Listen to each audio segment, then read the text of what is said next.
Welcome, everyone. Today, we're diving into one of the most overlooked but fascinating relationships in global trade, Iceland and China. While most discussions about geopolitics focus on the US, Europe, or the BRICS bloc, Iceland has quietly positioned itself as a strategic link between East and West. From energy cooperation to Arctic shipping routes, and even investment in green technologies, the future of Iceland-China relations could reveal a lot about how small nations navigate big power politics. So let's unpack what's changing beneath the surface, the economic interests, political tensions, and opportunities that might redefine Iceland's place in the new global order. Iceland-Chinese Trade Council. And on behalf of our board, I warmly welcome you all to this seminar that we have convened under the title Shifting Winds in Geopolitics and Commerce, the Future of Iceland Trade Relations. Slökkt á mikrofónum. No. Það heyrðist ekki. Can't you hear me? Can no one hear me? So it's only you that can't hear. Marcus, please move up front in order to hear, so you don't miss anything you say. Anyway, I've just welcomed all of you, Marcus. And I agreed to be so-called chair here today, or moderator, but when it comes to the panel discussions, there are two of my colleagues that will be in charge and moderate each one of them. I will introduce the two of them later. Up until Monday this week, we were hoping to open the seminar with a ministerial address by our Minister of Foreign Affairs. This could not happen because he is accompanying the President of Iceland on an official visit to Finland, and no representatives of the ministry was available. As our President Thomasdóttir is traveling to China right after returning from her state visit to Finland, I had believed that the Chinese ambassador to Iceland would have already headed there in preparation for the President's visit. So we were really happy to learn, also on Monday, that he would still be with us in Iceland and able to join us here today. And since he has not arrived yet, I will not welcome him specially, but I do stay. So with no ministerial address, we decided that I will open this event and briefly discuss the reasons and the main motivation for the seminar. The main reason for us doing this is that there seemed to be no one else willing to plan and organize an event to open up to this discussion we are going to have here today. We are the only non-governmental organization in Iceland that has the goal to support and promote not only good relations, but also trade with China. We see it as a duty to be a countering force and by any means available to us, and we are a very small NGO, to contribute to an increase in bilateral relations, academic exchanges, and commerce with China. Of course, the main motivation was the lack of substantive and informative discussion about the changes that occurred in geopolitics and commerce when the current President of the United States came to power, started his worldwide war tariff, and retreating from multilateralism. Exchange of opinions on the turmoil that the President has caused is very limited in Iceland. Most people shake their heads at the behavior and rhetoric of the man who is stated to be the most powerful person in the world, while others make fun of him and his daily episodes. So my question is really what we have asked us is if it's a matter of for us to grit our teeth, wait and hope that the situation will hopefully improve, at least in the next presidential elections in the United States, or if we will be facing up and adapting to a new geopolitical landscape and its impact to our international trade relations. On this new geopolitical reality, with shifting links in geopolitics and commerce, there really has been no public response from our government officials, at least none from the government side that I mentioned China in this context. The US, the United States, has long been the world leader in free trade and the world's largest economy. China, on the other hand, has been on their heels in recent years and is now taking the lead. China has now also become the lead state and advocate for free trade in the world, as well as a backbone of major international institutions. It has been over 10 years since the Iceland-China Free Trade Agreement came into force, and in our second panel, the trade agreement's implementation will be discussed, as well as a trade deficit between the two countries. In the same panel, we will hear from company representatives on the China experience, or whether they have experienced obstacles on their way into the Chinese market. If any, what does pose as a hindrance or a deterrent in that context? Just to state it as a fact that we on the board of the Icelandic-Chinese Trade Council, or chamber as it really is, we all agree that as a small nation, an island in the middle of the Atlantic, friendship and business relations, and without prejudice, both to the west and to the east, and really all over the world. We are often asked by friends and families why the Icelandic government does not pay more attention to our interest in growing our trade and export to China. Why do they not support the marketing efforts of Icelandic companies into the Chinese market? What is the reason for the Icelandic government's reluctance in relation to China? Our keynote speaker and academics in our first panel will hopefully shed some light on these issues, but as an ordinary citizen with a certain insight into the government, and due to my previous work on from living abroad, I do attribute the idle and sluggish attitude to two factors.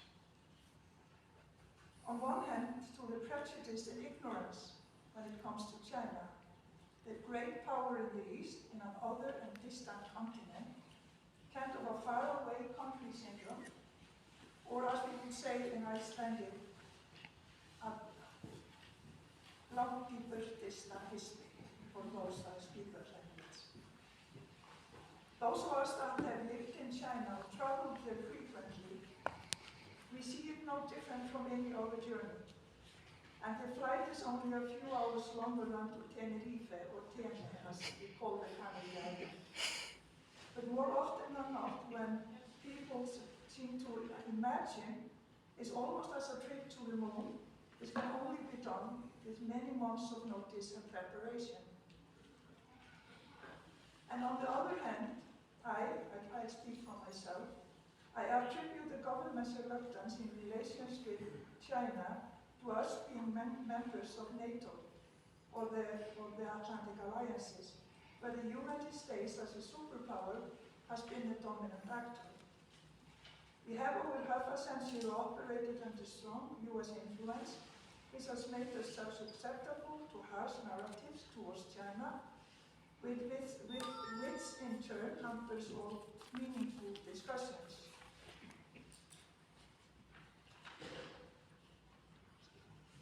The US tends to classify other nations as friendly if they have gained military foothold there, and some others as hostile. They see and define China, however, as a competitor and are eager to criticize the Chinese in various ways and keep warning allies against engaging in relations with China. Like former Vice President Pence, when he visited Iceland for a few hours a few years ago for all this purpose only. The doctrine shines through widely in the Icelandic administration and among some of our leaders. And there are even examples from public reports, such as the annual report of the cybersecurity team, CES, which talks about foreign threat groups. Quote, that the United States has linked to the Chinese government. Finally, it is often said that we should limit our trade relations with nations that have the same values as us, the democratic or the Western values. Nowadays, it's far from being indisputed which these values are. As the US President repeatedly mocks and ridicules the values which the majority of governments in Europe have committed to. The Chinese government and its people, for sure, do not attribute their values to democracy, but to the teaching of Confucius, which I understand are in no way inferior to democratic values in reference to human existence and relations. China has certainly never shown Iceland or Icelanders anything but friendship, both in word and deed, among others in the economic crisis, when other so-called friendly nations turned their backs on us. My question is, where are we headed and what does the future hold in the context of our discussion here today? We are a small independent nation with a highly export-driven economy. And I hope the keynote speaker and panelists will be sharing with us their insight into the future. But I believe, and this is also my personal belief, despite Iceland being part of NATO and or in cooperation with other European countries on defense and security threatened by Russia, I sincerely believe it will be of vital importance that we openly and without prejudice cultivate friendship and business relations as widely as possible in the world, primarily to China. And with this last words, I conclude my opening address and move on to the real agenda, which carries a heavy load of real specialists and on the subject of forsaking. And I would like, I'm honored to introduce our keynote speaker, Kaiser. Can I just say Kaiser? You call him. I know I'm going to mispronunciate your second name, Kaiser Kuo, host and founder of the Seneca podcast. And just a few words on Kaiser. He is an American-born writer, rock musician, technology watcher, and cultural commentator with vast experience in tech sector in China. Kaiser was director of international communication at Baidu, the Chinese search engine giant, and prior to that he consulted for China leading internet video site Youku.com.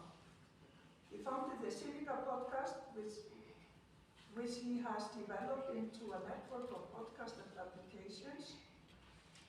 And he there deeply discusses China, current and international affairs. Kaiser holds a master's degree in East Asian Studies from the University of Arizona. I thought it was Arizona. Okay, Kaiser, the floor is yours.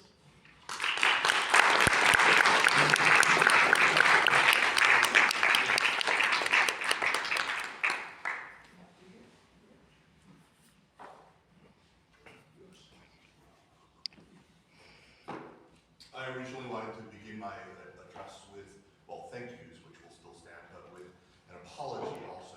My thank yous, of course, to Yonina and all the very, very kind people here at the Trade Council who have so generously invited me here, and especially to Beatrice, who has just shown such incredible generosity and in my accommodations and everything here. So it's just been terrific. The apology, I think I can tone down a little bit now. Ordinarily, I would feel very uncomfortable standing in front of a room full of Europeans and Icelanders especially to talk about something like US-China relations. I'm sure you hear too much of that. as though that's the only relationship of any consequence. It is a relationship of tremendous consequence, but you know, I think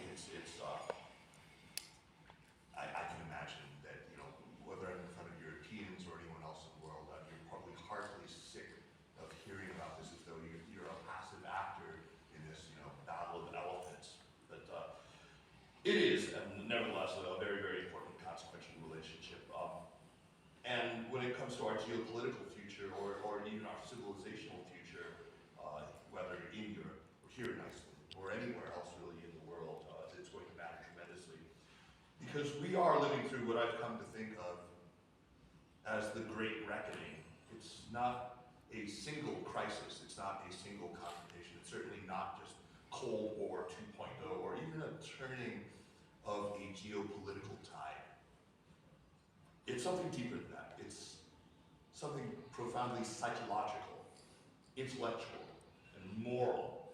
It's a reckoning with a world that no longer behaves according to the stories that Americans especially, and Westerners more broadly, once told ourselves about who we are and how the world works.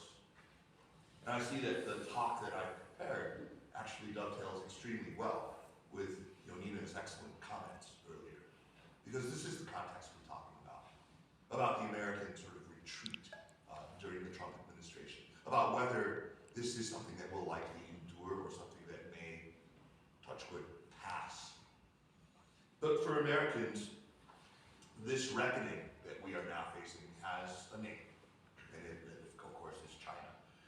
For much of my lifetime as an American, I think most of my fellow countrymen have taken it as axiomatic that the United States stood at the leading edge of modernity itself, technologically, politically, even morally. Ours was the system that worked, right? Ours was the story that others would, sooner or later, follow. But China's rise has really unsettled that narrative, not because it threatens us militarily or even just economically, but because it challenges something more intimate. It challenges our sense of what constitutes legitimacy.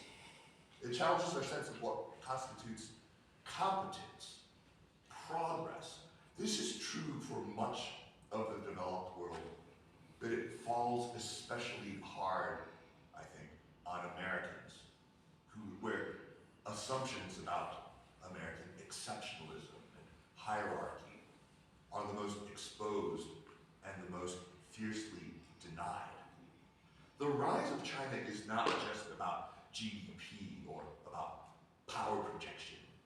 It's about what the historian Adam Tooze once called the end of the West's monopoly on the future. For the first time, we see a non-Western, non-liberal, non-democratic system, at least democratic is defined in the West, that has delivered modernity and delivered it at scale, with its own logic, with its own institutions, its own story about what constitutes modernity itself. That fact alone demands a reckoning. At lunch today, I was chatting with Kenneth, with Beatrice, and with Huff about Joseph Levinson. Huff actually took off. He had some business. He wasn't here for this part of my long diatribe. But we were talking about Joseph Levinson, who was a really great historian of Chinese thought. He was an intellectual historian who I much admired. And Levinson framed China's modern history as a long response. Really, I think if I were to think about it, it's 170, 180 years in the making. A response to the great question of how a civilization that is fundamentally rooted in a Confucian moral and political order could adopt to the modern West, could adapt to the modern West. For more than a century, that question has really defined Chinese intellectual life, from the self-strengthening movement to the May 4th era and beyond. Really through the revolutions of 1949, the culmination of 1949, and of course the revolution of 1978. But the remarkable truth is that, without realizing it, China has answered Levinson's question. It has achieved what it set out to do. It has become modern, powerful, self-determining, but it has done so on its own terms and in a way that feels to the Chinese people themselves like it is authentically Chinese. The more interesting question now, the one that defines our own moment, is whether we in the West are ready to answer the reciprocal question. What it means for us when the old assumptions about our place in the world simply no longer hold. We're not used to that inversion. For centuries, modernity has been something the West defined, something the West exported. But the reckoning now before us asks whether we can confront a world in which modernity has become plural, in which others have built systems that work, sometimes work better than our own, and that command the admiration of billions of people around the world who once only looked to the West, for example. This is not an easy adjustment to make. This brings with it very deep psychological discomfiture.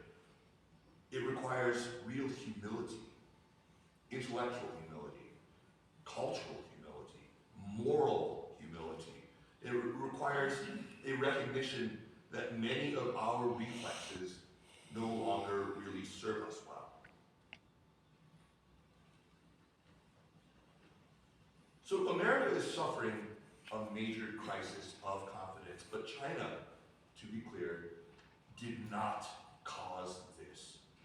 Just as historians of modern China have moved past, wisely revised the old impact response paradigm, moved beyond this idea that China merely reacted to Western shocks like the Opium War, so too should we resist the temptation to see America's malaise as just a response to China's provocations, to its intolerable rise.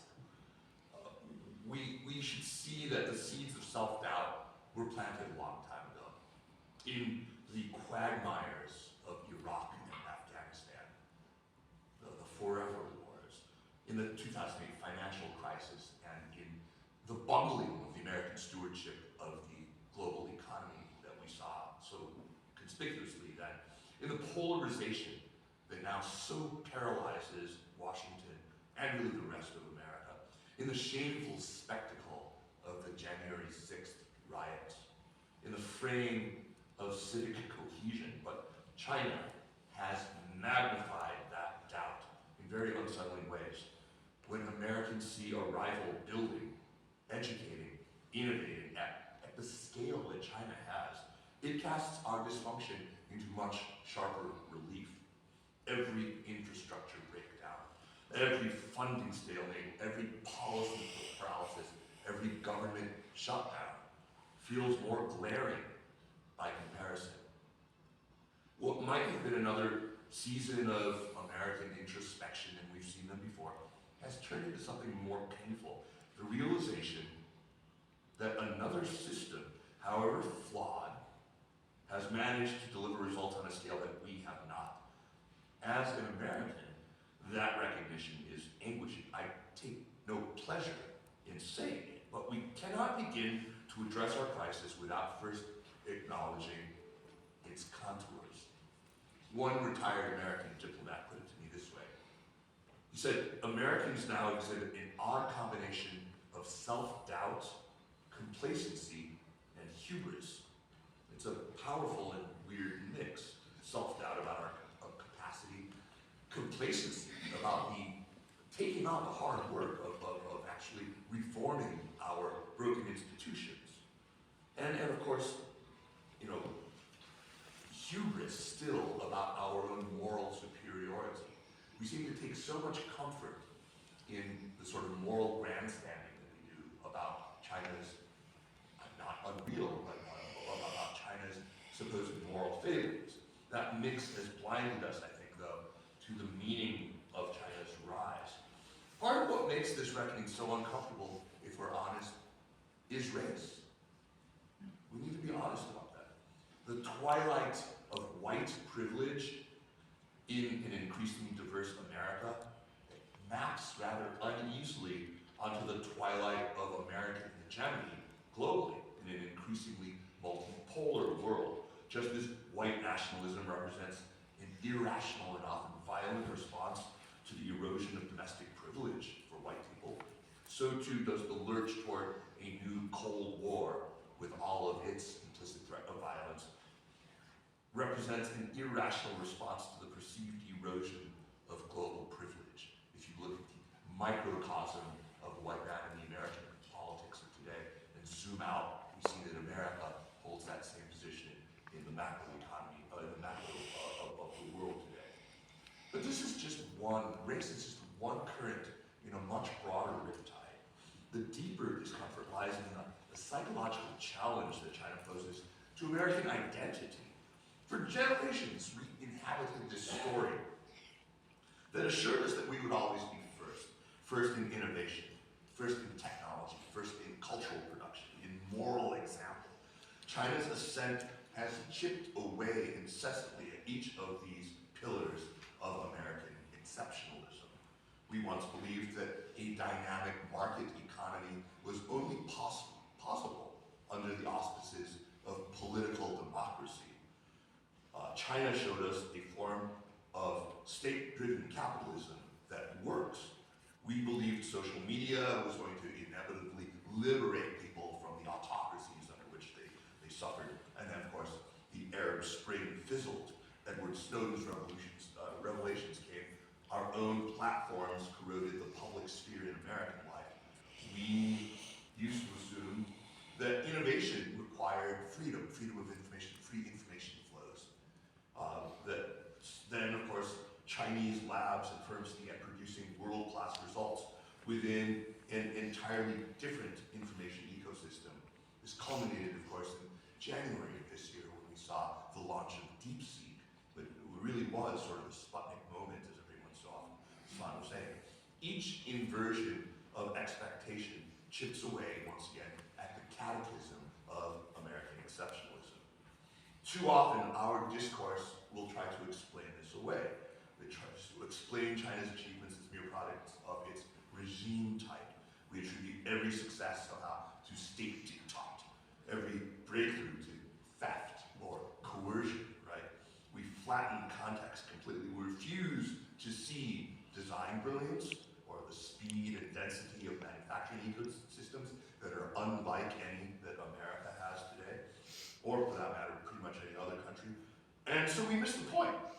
The real front is not that China plays by different rules.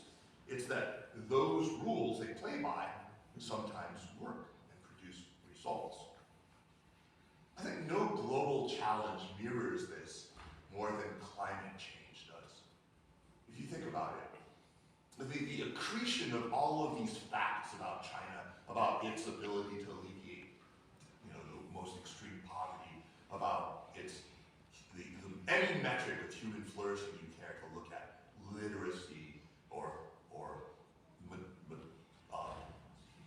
deaths in childbirth, or if you look at infant mortality or life expectancy or GDP per capita, any of these measures, we know all these. Everyone in this room is aware of the extent to which China has succeeded.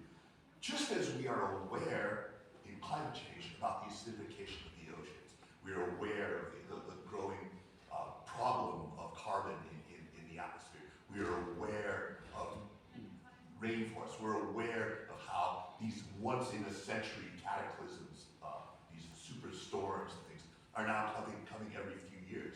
We're aware of the wildfires. We're aware of all this. But somehow, this hasn't added up to be enough to sort of tip the scales of our consciousness and to actually make us wake up to it. So too with China.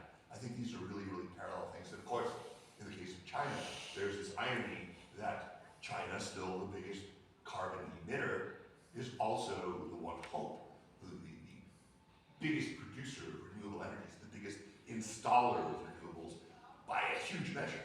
In 3 now subsequent years, sequential years, it has installed more renewable energy capacity than the rest of the world had. The paradox should instruct us, I think, legitimacy in this century is not going to flow from ideological purity, but from the capacity to deliver on things like climate solutions. Yet, I actually am somewhat optimistic, and I do like to try to end on a somewhat optimistic note. There are signs that there is a recognition emerging across the American political spectrum. I mean, you can sort of feel like the beginnings of something like sobriety are happening. The alcoholic is at least making an acknowledgement of his own disease. You have on the left, for example, the most vital force in the American left is probably the abundance movement, people like Ezra Klein and Derek Thompson. And they are pushing, of course, to build smarter, to build faster, to build more, right?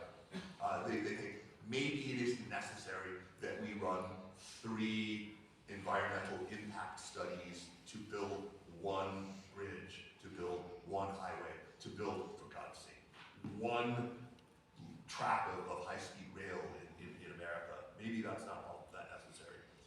I think that on that left, they have a bit of what you might call China envy. On the libertarian wing of things, another quadrant entirely, the tech bros who seem to have Donald Trump's ear and who sort of bent the knee to Donald Trump, they have more than a bit of China envy themselves. They're envious of sort of the technocratic authoritarian bent, about this ability. They're looking at, hey, China seems to be run by these fairly enlightened engineers. They are, building really great AI systems and embedding them in industry in a way that we're not.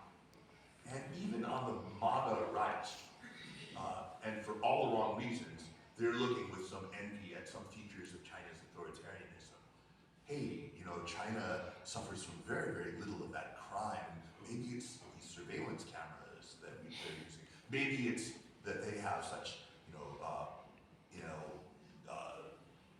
courts that are so willing to hand down death sentences and follow through quickly on them. Maybe it's, that China is a relatively homogeneous ethno-state. It's that they don't allow immigration, right? I worry that, of course, that's a sort of thing that, I think it's a grudging awareness, but it's clear that they can't even ignore those results.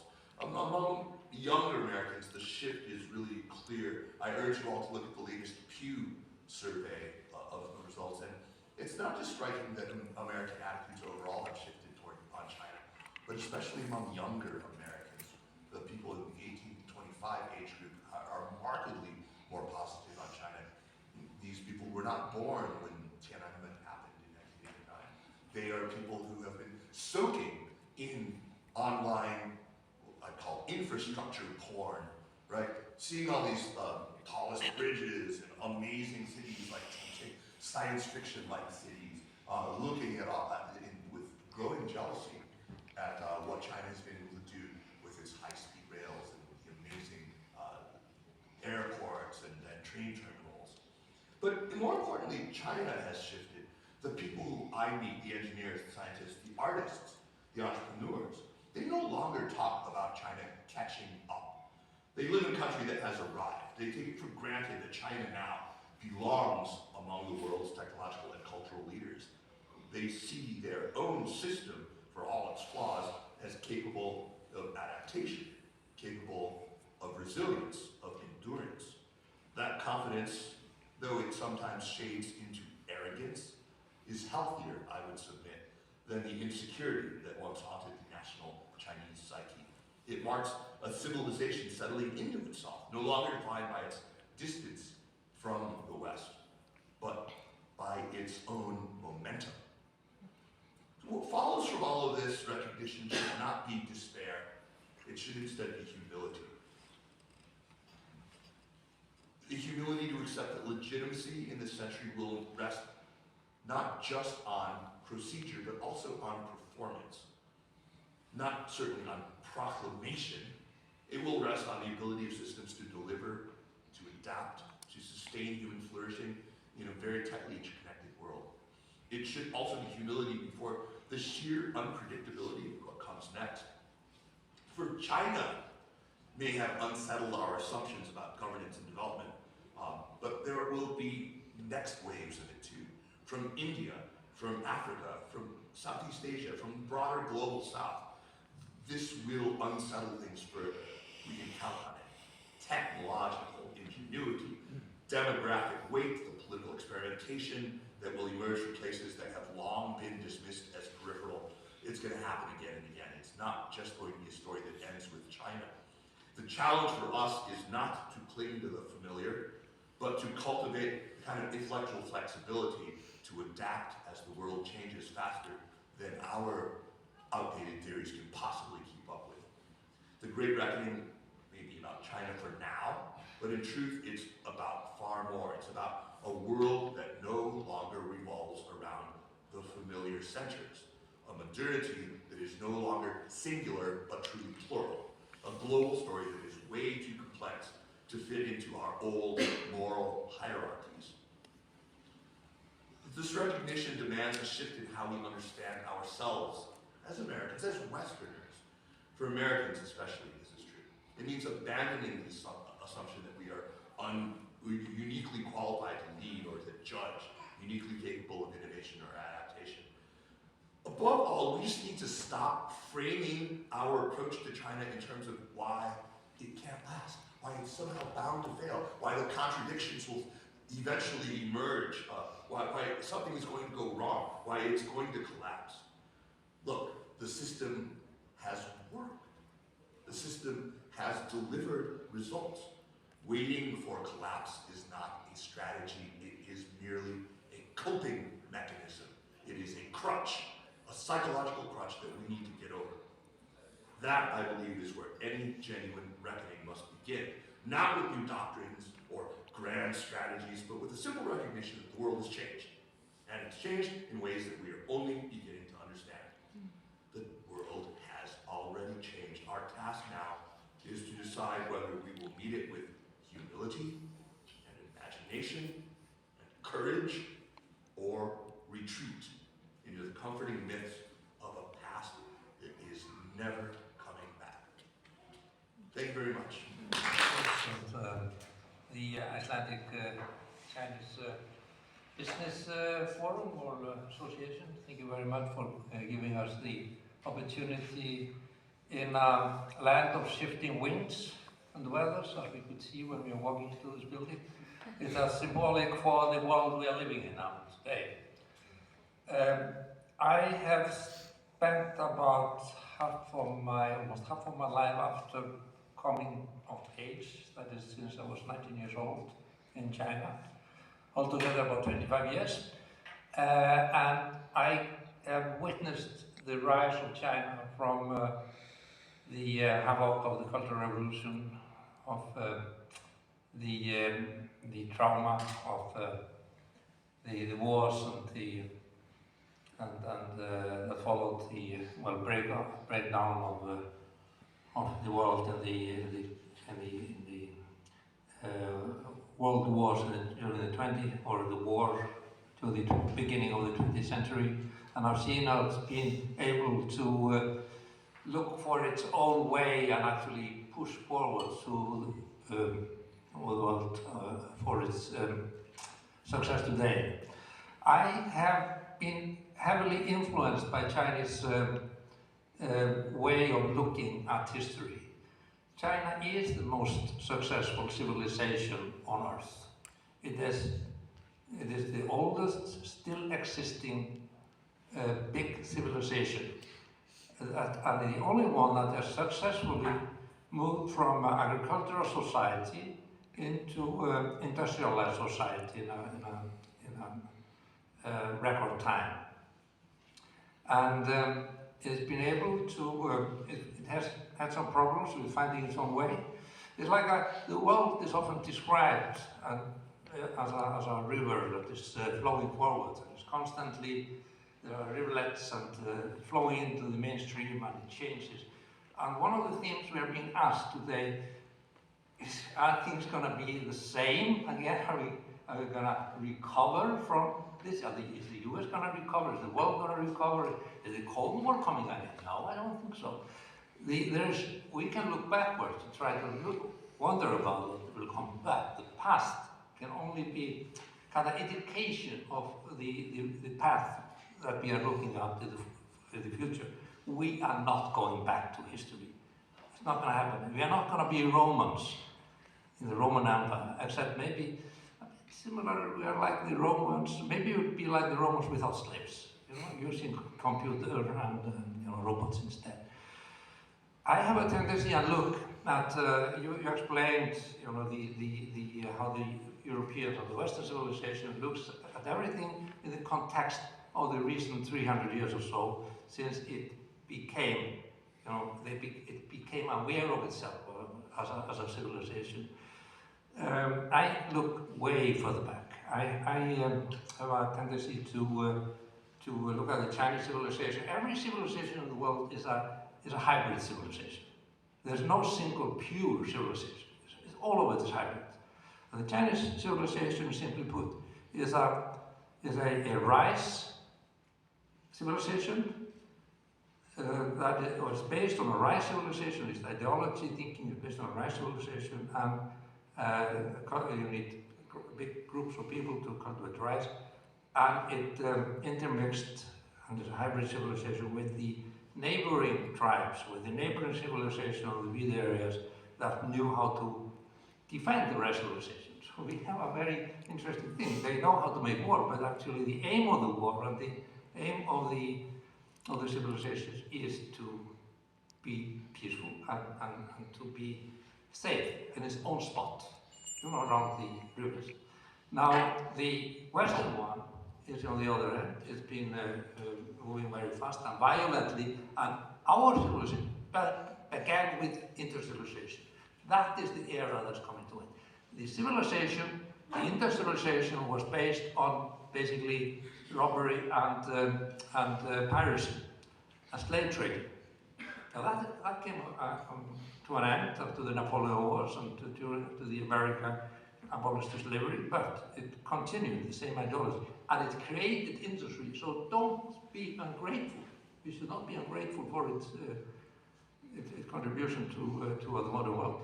But now is a new time. There's a shift. I don't have much time to explain how it happened, but now the old civilization, or the agricultural based in the rice civilization, is coming to the fore and is already taking the lead in green and commercial globalized civilization. That is the beginning of the new era we are looking at today. And we should use this opportunity, everyone here, and we can help it. We are put in the spot, and we can go back.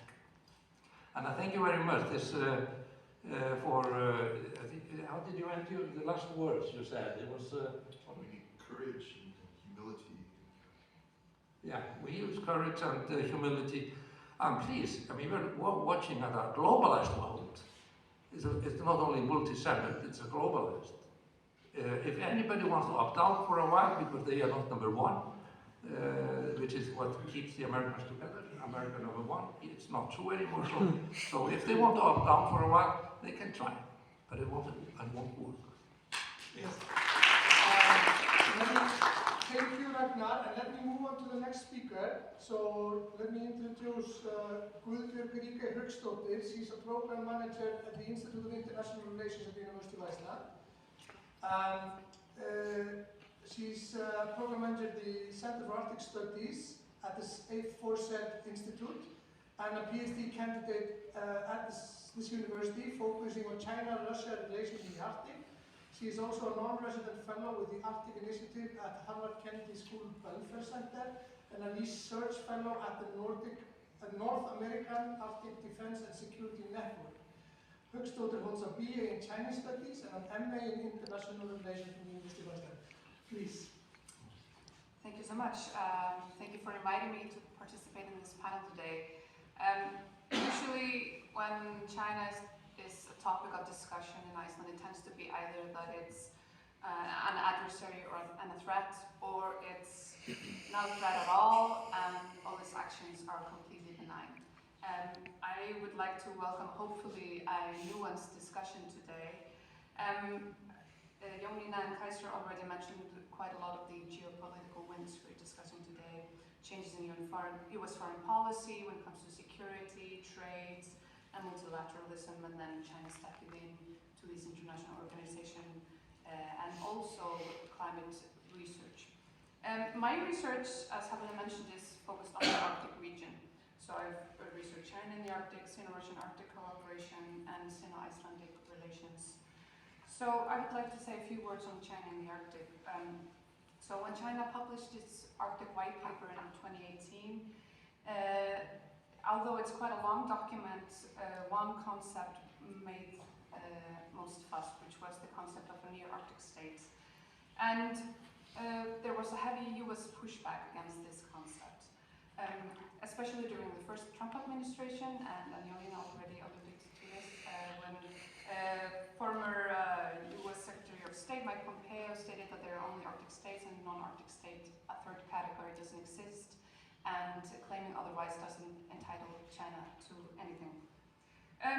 Consequently, we also had 2 high-level visits to Iceland with Mike Pompeo and then former Vice President Mike Pence. And the message was clear that Iceland should not engage further with China, politically at least. So what does China want in the Arctic region?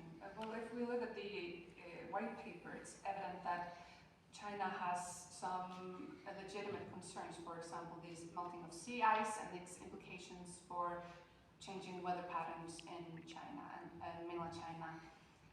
But what has remained more controversial is the notion that China wants the same governance and upholding of security in the region.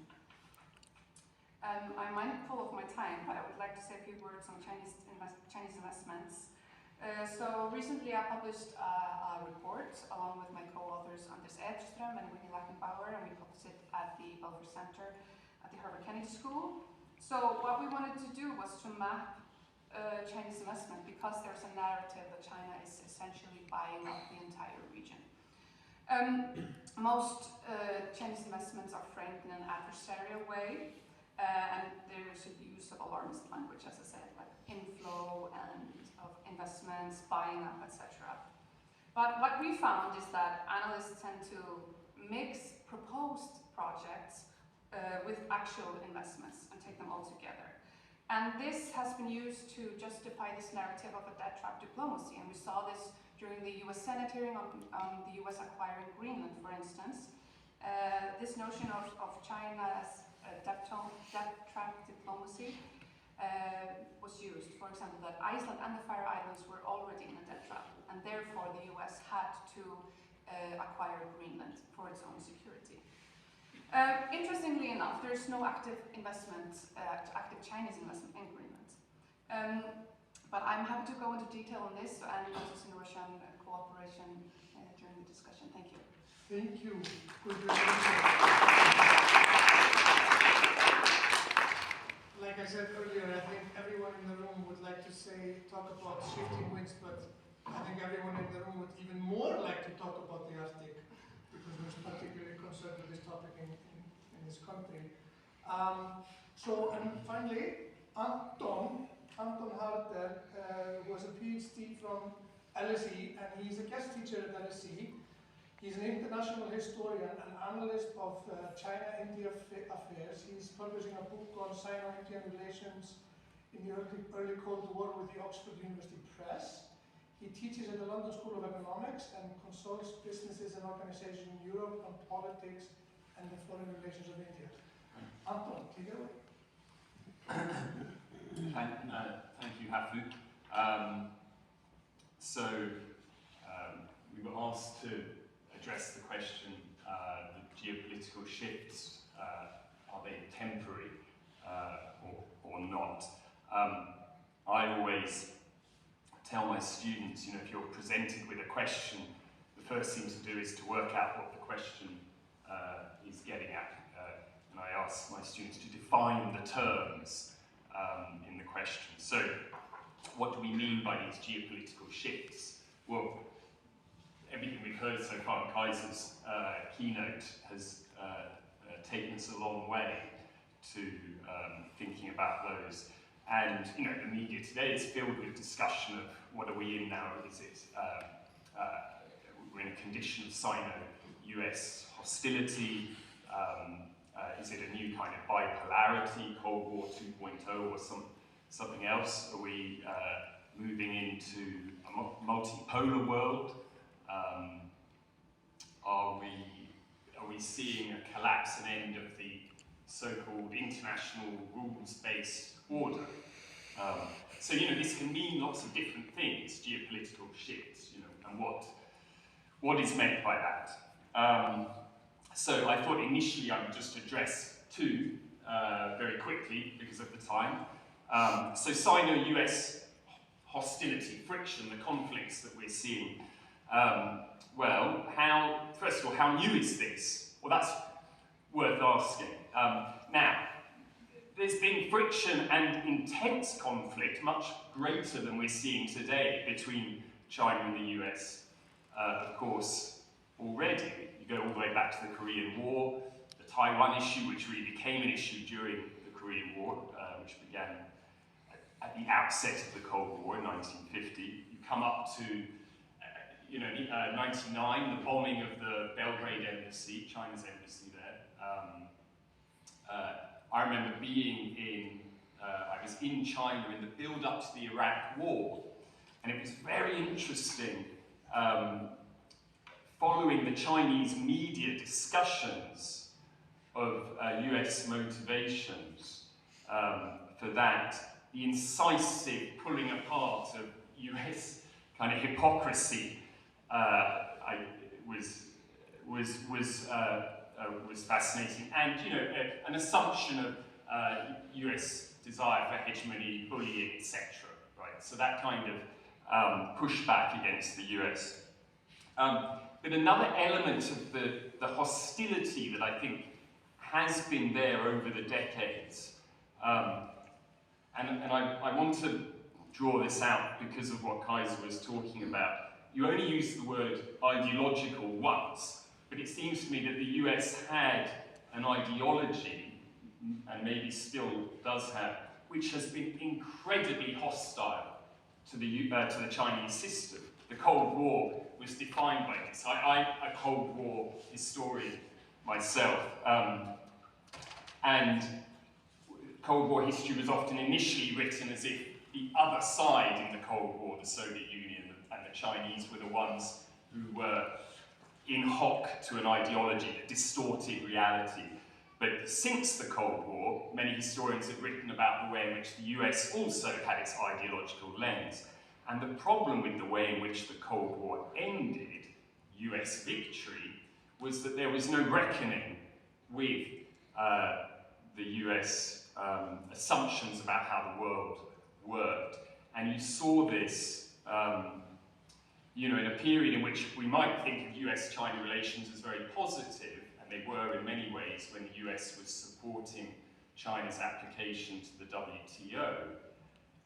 The way in which that was explained to the US public was incredibly ideological. It is, in the long run, going to lead to change within China, the adoption. There'll be too much pressure from the rising middle class. We'll see demands for democracy and China becoming more like us.